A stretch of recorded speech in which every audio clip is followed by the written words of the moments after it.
Well, joining me now in studio to discuss some of the goings-on yesterday, as well as what could transpire in Ekhuruleni today, political analyst Tshepo Kgadima. Tshepo, we're just looking back briefly on yesterday. What did you make of the goings-on in Johannesburg? Yesterday, very dramatic indeed. And I think that everybody was surprised, including the new mayor himself, that he's in that position. But certainly, what does it mean? It signifies and symbolizes that democracy is alive and well in South Africa. And that is worthy of celebration. Where to from here?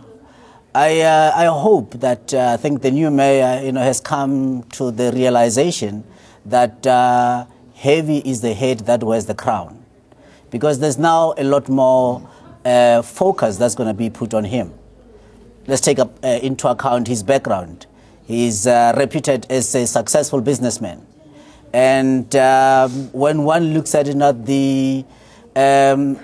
what caused him to be famous, being the hair products Black Like Me, that is a business that really is pretty much non-existent. It's been many, many years. He has been doing business in a number of other sectors and largely in the Black economic empowerment space. What has surprised me is that the new mayor has not yet fully declared what his business interests are and what he's going to do with those business interests, since now he is a public servant. And also in terms of the apparent conflict that he's now going to find that those companies that he's been associated with, that he's been either director or shareholder of, how many of them have been doing business with government? Be it at local level, in the case of the city of Johannesburg, provincial or otherwise. And that level of scrutiny, that disclosure is what would actually serve him well if he was to come out, Mr. Herman Mashaba, if he was to come out and say, these are my business interests, this is my register of interest, but also what is he now going to do to ensure that there is no conflict of any kind in terms of him carrying out his duties as a mayor. And of course, Peter, you'd know that we've been dealing with this thing for a little bit while. I'm just wondering aloud as to who are his bankers? Who are the bankers for his businesses?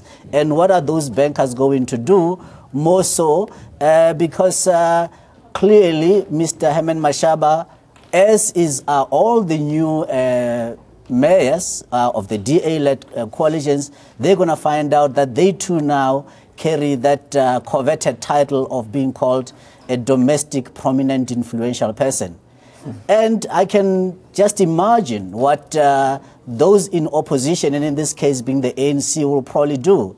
I can see them now going to go and approach the Financial Intelligence Center Authority under the Promotion of Access to Information Act and say, please tell us what risk weighting have the banks placed on either Mr.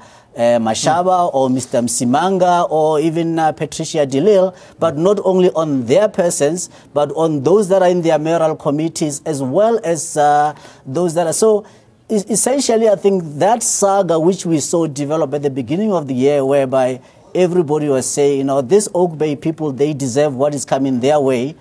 I'm wondering what now they're going to respond.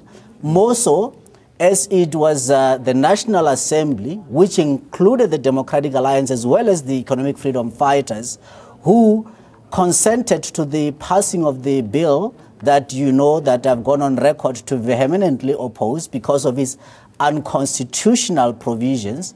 That is being the FICA bill. And these are some of the things that I think that the new people that are now coming in who are controlling this metros with large budgets, they are going to find out that indeed, as I say, heavy is the head that wears the crown. Interesting. Well, let's shift our attention to Ekhuruleni now, because it seems as though, as the numbers stack up, Ekhuruleni should be going to the ANC, should be staying with the ANC. The numbers are fairly tight, but if the ARC are good on their word with the ANC, they should be able to get over the line.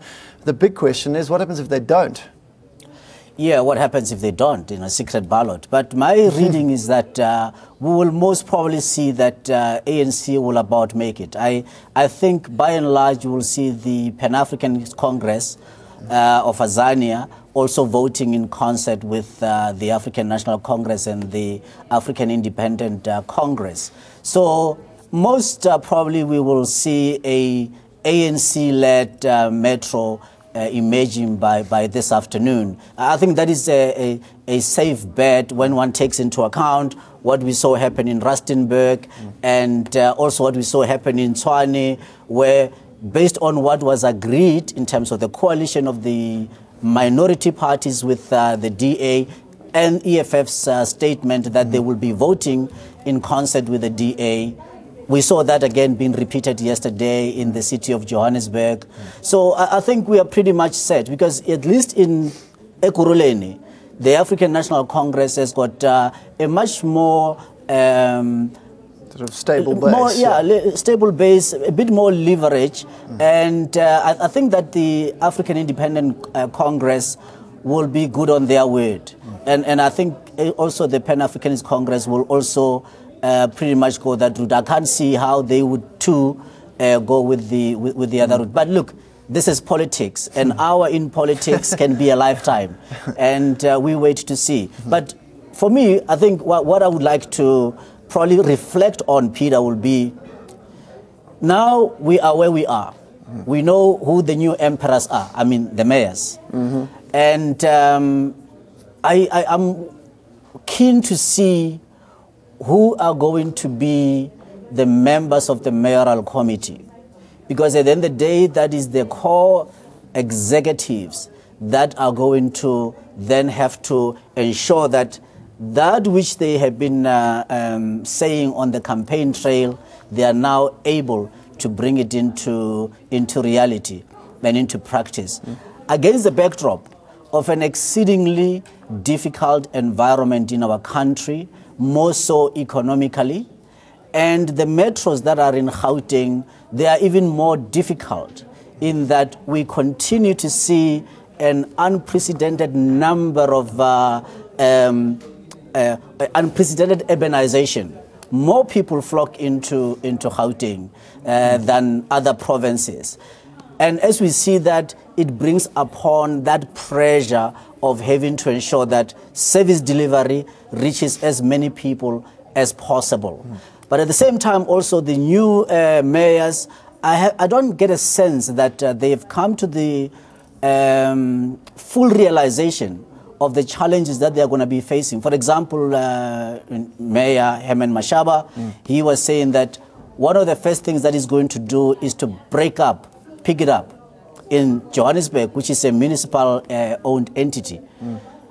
That is going to have an exceedingly hostile trade union, the South African Municipal Workers Union.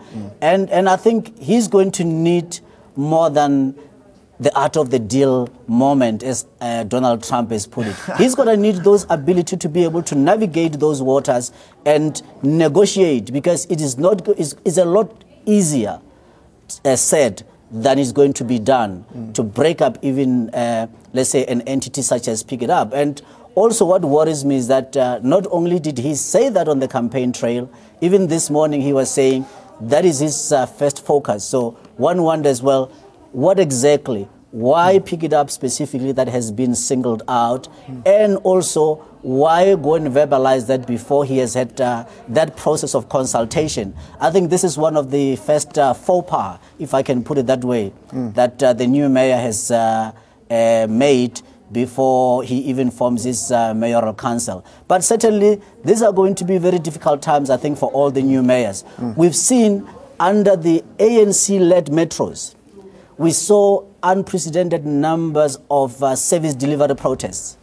I don't think that we're going to have it any more easier. Why? If you look at it, all the new metros that have come in, the councils